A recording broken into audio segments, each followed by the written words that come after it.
চান্দা ভাই আমরা যে দোকানে চান্দা উঠান দেখে এলাম এই দোকানে আর এক গ্রুপ হামলা করছে, দোকানের মাল জিনিস সব বস্তা বইয়ে লইয়ে যাও বাতাইছে।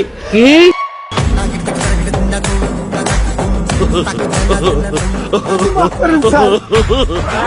চান্দা ভাই আপনি আইছেন ভাই, আপনি ওনার একটু বুঝান ভাই। এই আদ দেখছো, এই আদ দিয়ে জীবনে অনেক রে কেলাইছি। চান্দা ভাই থাকতে অন্যায় ভাবে তোর দোকানে কেউ চান্দা চাইতে পারবে না। অন অ্যান্ড অনলি চান্দা ভাই ন্যায় ভাবে তোর কাছ থেকে চান্দা নেবে। এখান থেকে যাবি।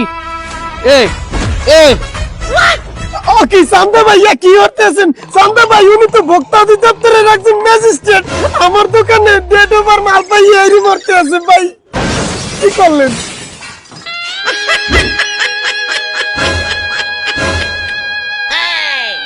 সেটা আগে বলবি যে সে ভোক্তা অধিদপ্তরের ম্যাজিস্ট্রেট, আর তোরাও তো আমার বাহ, আমি তো অভিভাবক, প্রিয় অভিভাবক। প্লিজ আমাকে ক্ষমা করে দাও।